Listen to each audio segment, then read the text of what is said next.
गर्मी से परेशान गांव वाले। गांव सुखपुरा का नाम सुनते ही मन में हरियाली, शांति और प्राकृतिक सुंदरता की छवि उभर आती है। लेकिन इस बार की गर्मी ने जैसे इस गांव की रूह को झुलसा कर रख दिया था। न तालाबों में पानी बचा था, न कुओं में, और न ही खेतों में हरियाली। पेड़ सूख रहे थे, पशु प्यास से बेहाल थे, और इंसान तो जैसे गर्मी से लड़ते लड़ते थक चुके थे। गांव का हाल। सुखपुरा के लोगों की जीवन रेखा खेती थी। गेहूं, चना, अरहर जैसे फसलें हर साल अच्छी उपज देती थीं। लेकिन इस बार गर्मी ने सब कुछ बदल दिया। बारिश समय पर नहीं हुई, और जब गर्मी आई तो वह अपनी चरम सीमा पर थी। बिजली दिन में मुश्किल से 1-2 घंटे आती थी, और पंखे तो क्या, कूलर भी गर्म हवा फेंकते थे। सबसे बड़ी समस्या थी पानी की कमी। गांव का एकमात्र तालाब सूख चुका था। कुएं में अब पानी न के बराबर बचा था। हैंडपंप भी आवाज करता था, लेकिन बूंद भर पानी नहीं निकलता। गांव की पंचायत बैठक। एक दिन गांव के चौपाल में सब लोग इकट्ठा हुए। सरपंच रामदयाल जी ने कहा, भाइयों और बहनों, अब समय आ गया है कि हम सब मिलकर कोई रास्ता निकालें। सिर्फ शिकायत करने से कुछ नहीं होगा। अगर ऐसे ही चलता रहा तो खेत तो सूख ही रहे हैं, पर लोग भी बीमार पड़ने लगे हैं। लोगों में चिंता और गुस्से की मिली जुली भावना थी। सरपंच जी, सरकार को चिट्ठी लिखिए, हमें टैंकर भिजवाए जाएं, और बिजली भी बढ़ाई जाए। बुजुर्ग हरिराम बोले, हम तो खुद कुआं खुदवाने को भी तैयार हैं, बस थोड़ा सहयोग चाहिए। शिवराम किसान ने कहा, बच्चों की पहल। गांव के स्कूल में पढ़ने वाले बच्चों ने एक अनोखी पहल की। अध्यापक मिश्रा जी के नेतृत्व में उन्होंने पानी बचाओ अभियान शुरू किया। छोटे छोटे पोस्टर बनाकर दीवारों पर चिपकाए गए। हर बूंद कीमती है, पानी नहीं तो जीवन नहीं, पेड़ लगाओ, गर्मी भगाओ।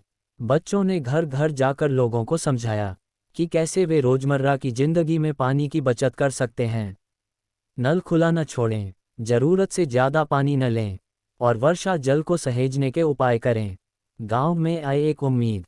कुछ दिन बाद पास के शहर से एक स्वयंसेवी संस्था आई, जिसका नाम था जल जीवन मिशन। संस्था के कार्यकर्ता गांव में घूमे, सर्वे किया और गांव वालों से मिलकर कहा, अगर आप सब साथ दें तो हम गांव में एक बड़ा रेन वाटर हार्वेस्टिंग प्रोजेक्ट शुरू कर सकते हैं। गांव के लोगों को ये सुनकर खुशी हुई। एक आशा की किरण जगी। काम की शुरुआत। अगले ही हफ्ते काम शुरू हो गया। गांव की सबसे ऊंची जगह पर एक बड़ा टैंक बनाया गया, जिसमें बारिश का पानी इकट्ठा किया जाना था। स्कूल की छतों और पंचायत भवन पर वर्षा जल संचयन के पाइप लगाए गए। तालाब की सफाई हुई और उसके किनारों को मजबूत किया गया। इसके साथ साथ पेड़ लगाने का अभियान भी शुरू हुआ। बच्चों, महिलाओं और बुजुर्गों ने मिलकर गांव के चारों ओर सैकड़ों पौधे लगाए। हर परिवार को एक पेड़ की जिम्मेदारी दी गई। 1 साल बाद की तस्वीर। अगले साल जब बारिश हुई तो गांव में एक चमत्कार जैसा नज़ारा देखने को मिला। तालाब में फिर से पानी लहराने लगा। रेन वाटर हार्वेस्टिंग सिस्टम से टैंक भर गया, और खेतों में हरियाली लौट आई। अब गांव में बिजली की व्यवस्था भी बेहतर हो गई थी। सौर ऊर्जा से चलने वाले पंखे और स्ट्रीट लाइटें लग चुकी थीं।